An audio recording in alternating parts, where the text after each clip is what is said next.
आपण घरच्या घरी हॉटेलसारखं चिकन ग्रेव्ही करूया हा. हे बघा, अर्धा किलो चिकन घेतले, स्वच्छ धुवून घेतलेलं आहे. यामध्ये अर्धी वाटी दही घालूया. हे बघा, घरातला आपला मसाला घालायचा, काश्मीरी लाल पावडर घालायची, धणे घालायचे, मीठ घालायचं आणि हळद आणि वरून अर्धा लिंबू पिळायचं. हे बघा, पिळलं. आता हे सगळं मिक्स करून ठेवायचं. बघा, सारखं मिक्स करायचं, सगळ्याला लागायला पाहिजे ना.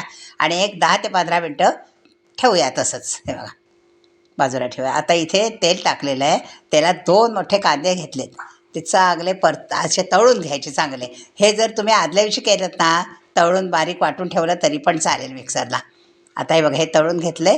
आता हे कांदा आपण मिक्सरला लावून घेऊया. आता कढईत तेल टाकलेलं आहे. आता हे तेल तापलेलं आहे चांगलं आणि खडे मसाले आपण फोडणी देऊया. हे बघा, हे दिलं फोडणीला. आता आपण काय करायचं, ते चिकन आपण ठेवले ना सगळे मसाला लावून, ते सगळं याच्यात घालूया. बघा, आणि एक 2-3 मिनटं चांगलं परतवायचं. बघा, चिकन छान परतलं ना की आपण अजिबात त्याच्यात पाणी घालायचं नाही. 15 ते 20 मिनटं त्याला वाफ आणायची झाकण ठेवून. हे बघा, आता मस्तपैकी वाफ आलेली आहे. हे बघा, चिकन छान शिजलेलं आहे. आता काय करायचं, आपण कांद्याची पेस्ट केली ना, ती याच्यात घालूया आणि मिक्स करून एक 2-3 मिनटं छानपैकी शिजवून घेऊया. हे बघा, छान मिक्स करून झाकण ठेवून 2-3 मिनटं आता आपण वाफ आणूया. हे बघा, मस्तपैकी वाफ आलेली आहे.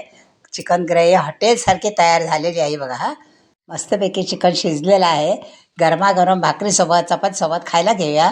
माझी नॉनव्हेज रेसिपी आवडली असेल ना, तर एक लाईक करा आणि फॉलोसुद्धा करा हां.